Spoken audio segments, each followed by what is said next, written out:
Perkenalkan, nama saya Sheila Sasabila Heranda Putri, NRP 17092. Kali ini saya akan menjelaskan pembahasan jawaban dari AS Fisika Radiologi dan Dosimetri. Soal nomor pertama, macam-macam interaksi foton dengan materi. Nah, untuk interaksi foton dengan materi ini ada yang berinteraksi dengan elektron, ada yang berinteraksi dengan orbital elektron bebas, ada yang berinteraksi dengan bidang inti, dan juga ada yang berinteraksi dengan keseluruhan atomnya. Nah, untuk interaksi antara foton dan elektron ini disebut efek fotolistrik, di mana elektron yang berinteraksi dengan foton ini merupakan elektron yang terikat kuat dalam atom yang berada di bagian kulit dalam atom atau bagian K atau L. Nah, untuk prosesnya ini, foton akan menumbuk elektron dan elektron akan menyerap seluruh tenaga dari foton. Lalu, elektron akan terpancarkan keluar atom. Nah, elektron yang terpancarkan ini disebut fotolistrik atau fotoelektron. Cross-section pada efek fotolistrik ini menggambarkan besarnya penyerapan foton, dan rumusnya dapat dituliskan sebagai berikut. Untuk hamburan Compton, terjadi antara foton dan sebuah elektron bebas yang terdapat pada kulit terluar di sebuah atom. Pada hamburan Compton, energi radiasi hanya sebagian yang diserap untuk mengeluarkan fotoelektron, sedangkan sisanya akan terpancarkan sebagai scattered radiation atau hamburan radiasi dengan energi yang rendah daripada energi semula. Cross-section pada hamburan Compton ini menggambarkan kebolehjadian hamburan, dan untuk rumusnya dapat dituliskan sebagai berikut. Hamburan Rayleigh atau koheren merupakan interaksi antara foton dengan orbital elektron terikat atau aksi gabungan seluruh atom, di mana gelombang elektromagnetik atau sinar foton bekerja pada atom tanpa kehilangan energi. Salah satu contohnya adalah hamburan gamma ke seluruh atom, di mana semua atom berkontribusi secara koheren di dalam elektron. Produksi pasangan terjadi karena interaksi antara foton dan medan listrik di dalam inti atom berat. Kemudian, foton akan lenyap dan sebagai gantinya akan timbul sepasang elektron-positron.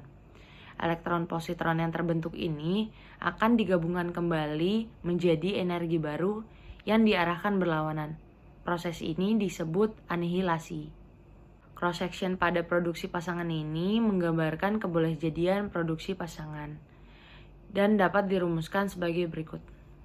Selanjutnya saya akan membahas soal nomor 2, yaitu mengapa seiring peningkatan energi datang pada partikel bermuatan, efek energi loss pada partikel bermuatan lebih banyak disebabkan oleh interaksi radiasi dan bukan pada proses ionisasi.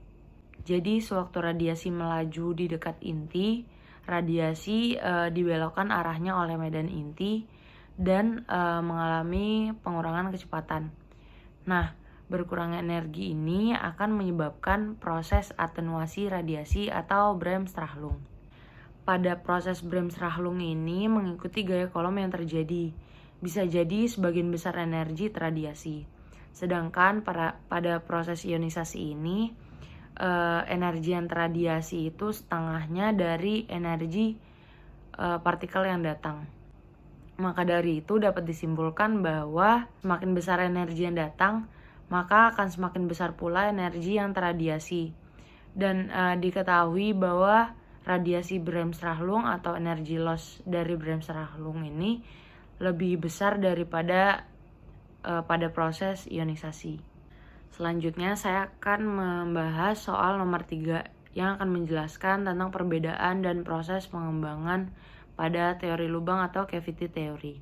Berbagai teori lubang telah dikembangkan bergantung pada ukuran dari lubangnya sendiri. Untuk lubang yang berukuran kecil ini biasanya menggunakan teori Breguet dan Spencer-Hattix. Dan untuk lubang yang memiliki ukuran intermediate atau besar, biasanya menggunakan teori Berlin. Yang pertama adalah teori Breguet, di mana teori ini merupakan teori pertama yang dikembangkan untuk memberikan hubungan antara dosis yang terserap di dalam dosimeter dan juga dosis yang diserap di media yang mengandung dosimeter. Nah, untuk mengaplikasikan atau menerapkan aplikasi dari teori Breguet ini terdapat dua kondisi. Untuk kondisi yang pertama, rongga harus lebih kecil daripada jarak partikel bermuatan. Nah, ini gunanya agar tidak mengganggu kelancaran partikel bermuatan di dalam medium. Nah, untuk kondisi yang kedua yaitu dosis yang diserap di dalam rongga disimpan oleh elektron-elektron yang melintasi rongga-rongga. Teori Bragg-Ray ini sangat cocok untuk rongga berukuran kecil. Teori Spacer-Attic ini membahas tentang perhitungan pencapaian elektron sekunder yang mana tidak dibahas di teori Bragg-Ray. Nah, tentunya hal ini dibahas secara eksplisit dengan mempertimbangkan elektronnya. Teori ini diterapkan di bawah dua kondisi yang mirip dengan Bragg-Ray. Namun, teori ini juga diterapkan pada sinar delta.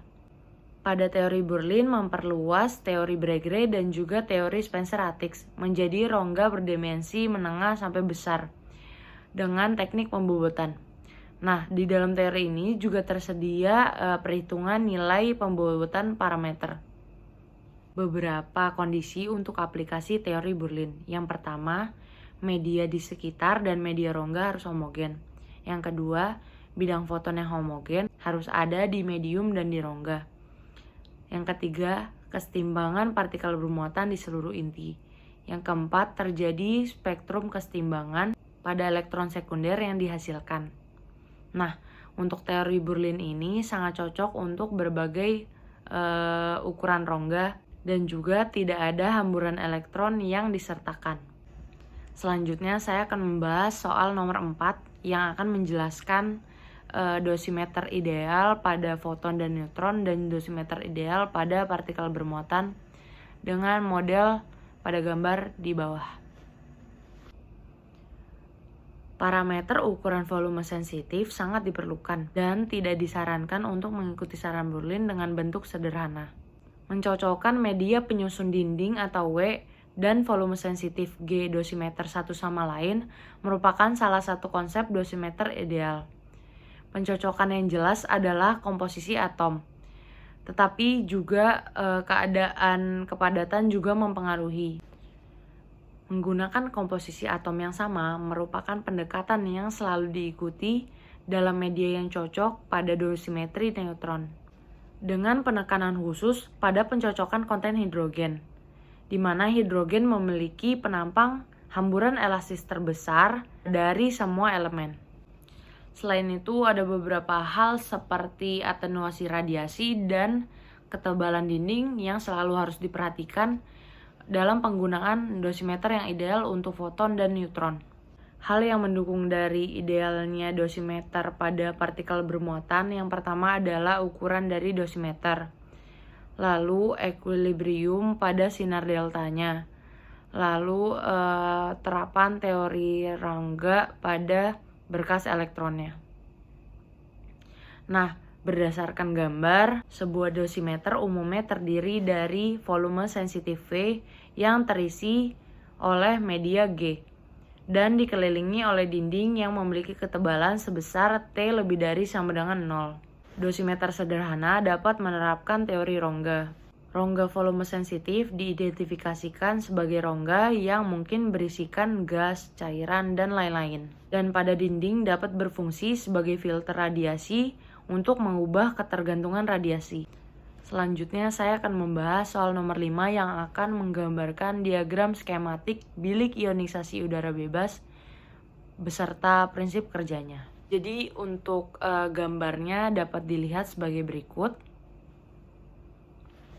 Dan selanjutnya adalah prinsip kerjanya. Yang pertama, di mana berkas sinar X akan masuk melalui pintu dan berinteraksi dengan gumpalan udara yang memiliki bentuk silindris yang dibatasi oleh diafragma pintu masuk. Lalu, plat kolektor C akan mengumpulkan ion-ion yang dihasilkan dari interaksi antara berkas sinar X dan volume udara. Guard ring dan guard wire membantu mempertahankan agar garis-garis medan listrik ini tetap lurus dan tetap tegak lurus pada plat tersebut. Guard ring dihubungkan dengan jaringan pembagi voltase untuk memastikan adanya beda potensial merata pada plat-plat tersebut.